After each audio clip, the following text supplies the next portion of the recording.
আসসালামু আলাইকুম আব্দুল্লাহ স্যার, আশা করি ভালো আছেন। আমি আন্তরিকভাবে দুঃখিত, আপনি 2 দিন আগে একটা কোশ্চেন করেছিলেন বাট আমি অ্যান্সার দিতে পারিনি। সেজন্য আমি সরি। আমি আজকে আপনার অ্যান্সারটা দেওয়ার চেষ্টা করব। চলেন, আপনি যে কোশ্চেনটা করেছেন সেটা হচ্ছে যে আউটলাইন কি সব টেক্সটেই করতে হবে কিনা, নাকি শুধু লোগোতে ব্যবহার, যে আমরা যে টেক্সটগুলো ব্যবহার করছি সেখানে আউটলাইন করতে হবে। আসলে আউটলাইন কেন করা হয়?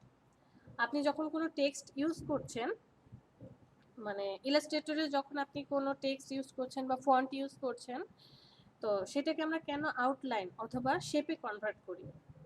শেপে কনভার্ট করি এই জন্যে, সাপোজ আপনি আপডেট সফটওয়্যার ইউজ করছেন, ধরে নিলাম CC 2020, বাট আপনার ফাইলটা যদি কোথাও ট্রান্সফার করেন, খেয়াল রাখতে হবে, আপনার ফাইলটা যদি কোথাও ট্রান্সফার করেন, কাউকে ট্রান্সফার করে দেন, তার কাছে হয়তো বা এই CC 2020 সফটওয়্যারটা নাই, সে হয়তো বা C6 সফটওয়্যার ইউজ করে অথবা তার চেয়েও লো ভার্সন।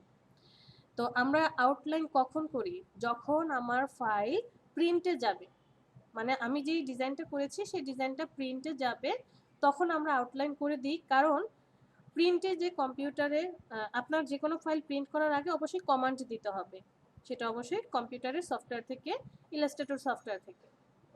তো যে প্রিন্টারে প্রিন্ট হবে তার যদি আপডেট সফটওয়্যার না থাকে, সে যদি আরও লো সফটওয়্যার ইউজ করে, ওই সময় আপনার ফাইলটা যখন সে ওপেন করবে, তার কাছে আপনি যে ফন্ট ইউজ করে লোগোটা ডিজাইন করেছেন অথবা যে ডিজাইনটা করেছেন, সাপোজ ফ্লেয়ার ডিজাইন করেছেন, যে ফন্টটা ইউজ করেছেন সেই ফন্ট যদি আপনার ক্লায়েন্টের কাছে অথবা প্রিন্টের যে লোক আছে তার কাছে না থাকে, তার সফটওয়্যার না থাকে, ফন্টটা কি হবে? ভেঙে যাবে। মাঝে মাঝে হবে কি, এই ফন্টের নিচে এক ধরনের কালার চলে আসে।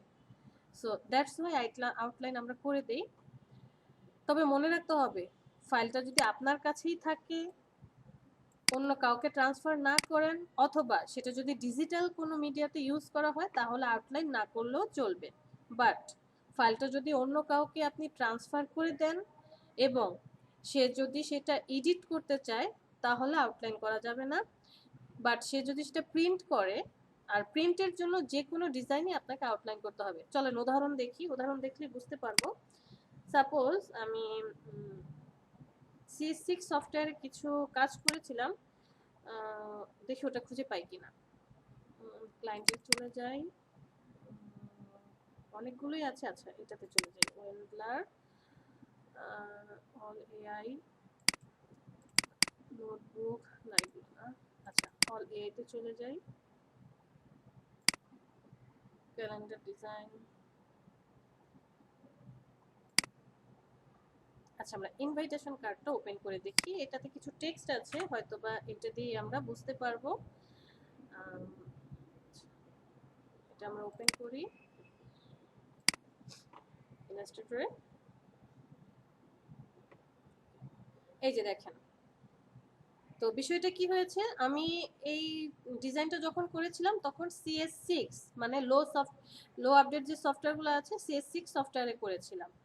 তো ওই সফটওয়্যারে আমি কি কি ফন্ট ইউজ করেছি? Afterglow regular, Auckland script free, cookie regular. যেই ফন্টগুলো আমার বর্তমান সফটওয়্যারে, আমি এখন বর্তমানে CC 2019 সফটওয়্যারটা ইউজ করছি, এই সফটওয়্যারে কি নেই, এই ফন্টগুলো নেই। সে বলেছে যে এই ফন্টগুলো মিসিং আছে, আপনি এগুলোকে কি করে নেন, ফাইন্ড ফন্টস থেকে ডাউনলোড করে নেন অথবা করেন। আমি এটাকে ক্লোজ করে দিলাম। ক্লোজ করে দিয়ে যখন এই যে দেখেন আমি কাজ করছি, এই ফন্টগুলো আমার কাছে নেই। ফন্টগুলো কি হয়েছে, আমি এটাকে একটু সোজা করে দেখাই।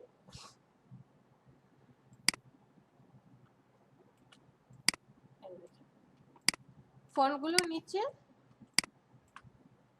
এক ধরনের কালার চলে আসছে, এই ফন্টটা কিন্তু আমার কাছে নেই। দ্যাটস ওয়াই ফন্টটা এখন মাইরিয়াত প্রো হয়ে, মানে একটা রেগুলার যে ফন্ট মাইরিয়াত, সেটা হয়ে নিচে একটা বক্স এসে পড়ছে। আপনি এটাকে এখন যদি চেঞ্জ করতে চান চেঞ্জ করতে পারবেন, বাট এই যে নিচের কালারটা আর ভ্যানিশ হবে না। সো দ্যাটস ওয়াই আমরা যখন কাজটা প্রিন্টে দেব, এই কাজটা কি করতে হবে আমাদেরকে, ক্রিয়েট আউটলাইন করে দিলে প্রিন্টারের প্রিন্টারের যে লোক আছে তারা অথবা আপনার ক্লায়েন্ট প্রবলেমে পড়বে না। আমি এটা কেন এটা হচ্ছে এডিটেবল ফাইলটা রেখে দিয়েছি বিকজ যে পরবর্তীতে যদি আমার এডিট করতে হয় দ্যাট সেজন্য। তো এটা এখন আমি আপনাকে দেখানোর জন্য ফন্টটাকে চেঞ্জ করে দিলাম। আমি এটা কি করব, যে যখন আমি ফাইলটা ওপেন করেছিলাম তখন আমি যে ফন্টগুলো মিসিং ছিল সেই ফন্টগুলো ডাউনলোড করে নিতাম এবং ফাইলটা পরে ওপেন করলে আর আমার এই প্রবলেমটা শো করতো না। আর লোগোর ক্ষেত্রে বলবো যে লোগোতে অবশ্যই আপনাকে ফন্ট কি করতে হবে, আউটলাইন করে দিতে হবে, কারণ আপনি কাস্টম ফন্ট করতে পারেন, সেটাকে কাস্টমাইজ করতে পারেন যে কোনো ফন্টই, যে আপনি একটা ফন্ট দিয়ে লিখলেন সেটাকে আউটলাইন করে কাস্টমাইজ করলেন।